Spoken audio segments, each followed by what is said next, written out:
Ah, petit frère Moustapha. Bonsoir, grand Malik. Mais t'as bonne mine aujourd'hui. On dirait le ministre de la sapologie. Bandikentou, sacré Moustapha, toujours avec son langage précoce. Mais sinon, C'est Noumé qui nous a invités à un dîner ce soir. D'ailleurs, où est Bamba? J'espère qu'il est prêt. oh, je te conseille d'y aller sans lui. Il est toujours dans le salon en train d'écrire, comme d'hab. Marek Bam. Ex Diallo. Koy sama waa ji. Kii ku ko bàyyi.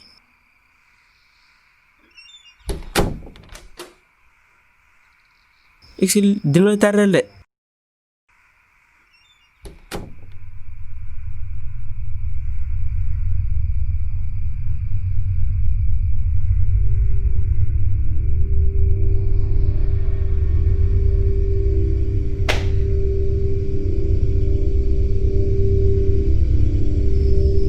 Mais grand, installe-toi. Merci Moustapha. Xam naa man je vais devoir vous laisser. Dame yu muy lijjanti quoi. À plus. Ah bon? Ok. À plus tard Moustapha.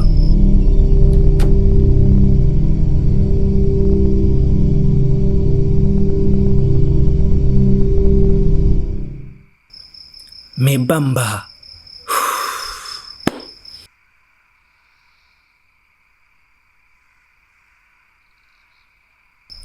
Je te croyais déjà dans ton costard. On doit aller là.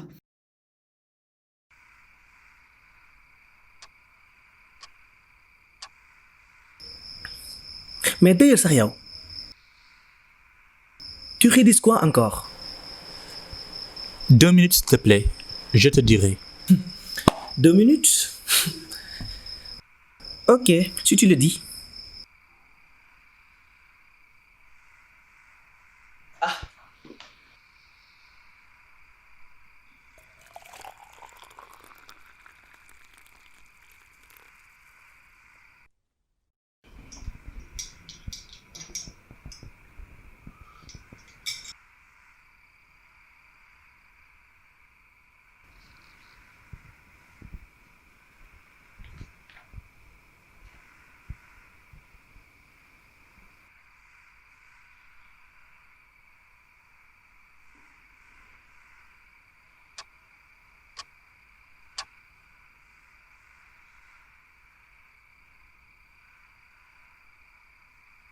Tu sais, notre langue pratiquement enseigné que l'être humain n'est constant qu'après la mort. Explique-toi. En réalité, seuls les morts sont justes. Seuls les morts sont dignes. Je me sens vraiment fier de faire leurs éloges. Oui, les morts dignes. Pourquoi? En effet, les morts sont fidèles en amitié, ils sont fidèles en parcours, ils sont fidèles en amour et ils sont loyaux en toutes choses. Eux qui ne changent pas, eux qui ne trichent pas, eux qui ne se démentent jamais, jamais, jamais. Tout à fait. Mais comme qui, par exemple?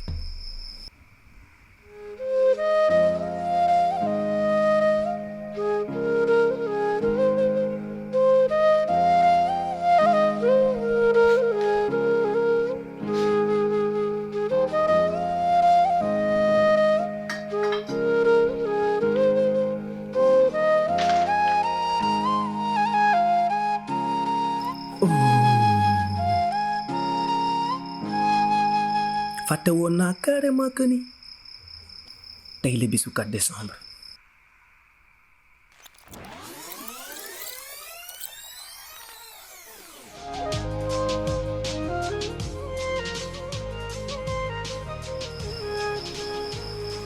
Le mentor de Walfadjri. fexe leen ba dëgg rek nekk seen doole fexe leen ba bu leen yab seen askan xam leen ne benn patron rek la ñu am mooy le peuple sénégalais. Dévoiler Walfadjri à la population, cela fut sa vraie mission, pour que l'info remonte jusqu'à l'État et que ce dernier puisse améliorer les tracas. Mettre sur les problèmes des solutions, c'était aussi son intime vocation. Défendre l'islam et l'intérêt de sa nation, voici sa plus grande conviction. bismillahi maa ngi door di wax ci ki tax may wax tey di Sidi Lamine Niass. Sidi yaa def ay xare yóbbu turu Sénégal ci fi ñu la doon xaare teewal sa askan ci fu bare te foo ci dem ba ñëw rek ñépp a ngi bég ak are. Le patron de Walfadjri a fait couler les larmes de tous les médias, pourvu qu'il soit honoré au Jannah. Ce mentor irremplaçable qui nous a quittés n'est plus. Imbu de grandes connaissances islamiques, Sidi était humble et authentique. Lamine était propre et sobre. Niass était aussi propre qu'un apôtre. taskatu xibaar yi wéet nañu ndax ku fi xibaar ci réew mi rek ci sa loxo la jaar ba nekk jàmbaar kon jaaraama Sidi Lamine. Le fondateur de l'éminente entreprise a fait du patriotisme sa brise. Voici un homme public digne de son pays. Oh, Sénégal se doit de chanter votre mérite. Un monde d'opportunités, de chance et d'efficience puisse émerger dans le bon sens.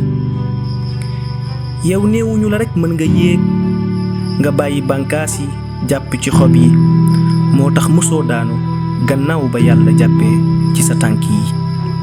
Comme il était fort, aussi brillant comme de l'or. Un mentor qui n'a jamais eu tort, un mentor qui n'a jamais été hors des corridors où se décorent que des forts mentors.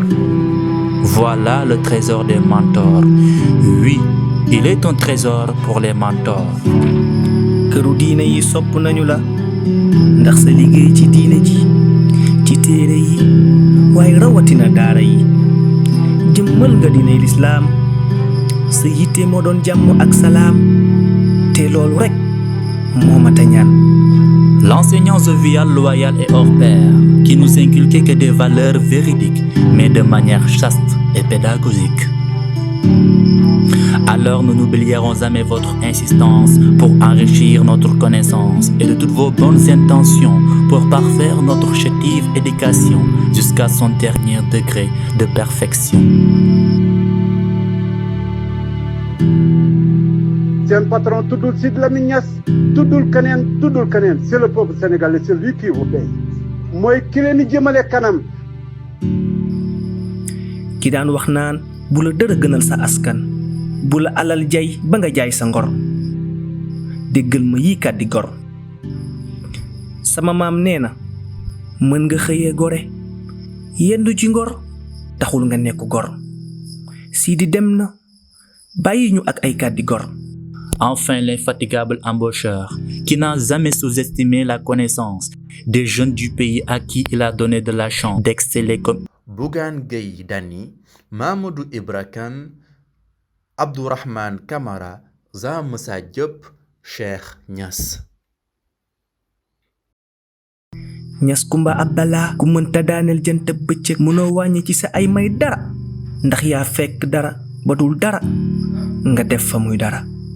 hoo royukaay bu mag bi yaa yanu yan wi te jooyoo onkuwoo sukkotoo yuuxuwoo yàlla rek mooy ki nga doyloo. Le poète sait que Sidi a toujours été pour vous comme un père. Donc ça sera difficile pour lui de dissimuler toute cette amertume que vous ressentez dans vos cœurs par le biais de sa malingre plume. En effet, Sidi était éminent, multidimensionnel et hors pair. Lamine était propre et sobre. Niass était aussi propre qu'un apôtre. waaye nag jërëjëf baat bu gàtt la waaye kenn du ko wax ku deful dara li may samp laaj rek mooy Sidi Lamine Niass dem na waaye est-ce que bàyyi na fii Sidi? Cependant, le poète vous remémore que personne ne peut lutter contre la mort. Notre sort, seule notre divinité peut décider. Seul Allah peut le provoquer. Alors je vous réitère mes condoléances. Votre mentor laisse toujours un vide immense dans tous les cœurs du peuple sénégalais jusqu'à l'infini. Sa mission sur terre semble être parfaitement accomplie. Inna lillahi wa inna ilayhi raji'un. Que Dieu couvre davantage Sidi Lamine Niass de son manteau de miséricorde et l'accueille au paradis. Bijahi Muhammad sallallahu alayhi wa sallam. Assalamu alaikum.